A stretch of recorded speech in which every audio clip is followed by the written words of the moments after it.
At 11, two bombshells for two of President Trump's former confidants. His one-time lawyer pleading guilty. He worked to pay money to silence two women who had information. And his one-time campaign manager found guilty. It doesn't involve me, but I still feel, it's a very sad thing that happened. Tonight, reaction to this pair of major developments for the Trump presidency.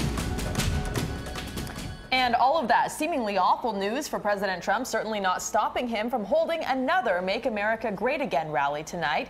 He spoke to thousands of supporters in West Virginia, but avoided any mention of either Michael Cohen's guilty plea or Paul Manafort's guilty verdict.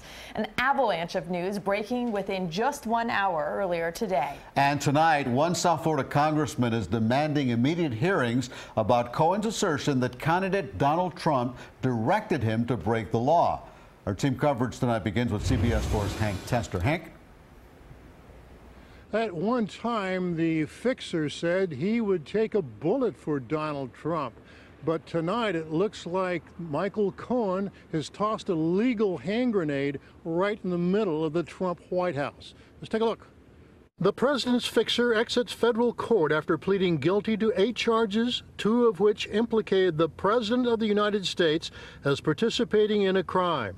The crime, violation of campaign contribution laws involving hush money paid to silence 2 women who claimed they had sexual relationships with Donald Trump.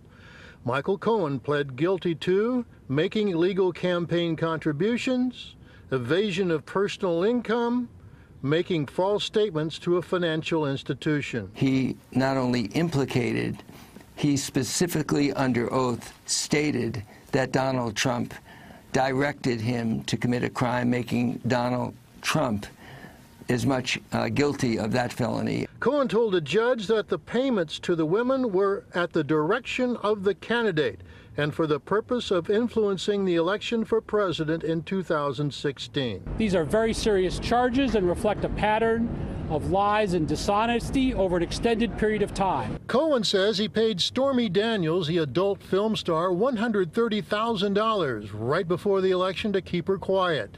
President Trump initially denied knowing about the payment. Did you know about the $130,000 payment to Stormy Daniels? No. Why? The president and Cohen seemed to part ways in July when Cohen released a secret recording of his conversation with then-candidate Donald Trump about payments related to a Playboy model who claimed she also had an affair with Mr. Trump. What financing? We'll have to pay you. So no. The judicial process now in full swing, reaction from Congress, a worry for a Florida congressman. There are too many members of Congress whose allegiance is not first and foremost, as it should be, to the Constitution. It's to the defense of the president. Now, Cohen's attorney says that Cohen will tell the truth, committed to tell the truth to any authority, including a congressional committee. And that's just exactly what Congressman Deutsch wants. He wants a congressional hearing over all this right now. I'm Hank Tester, CBS 4 News. Back to you.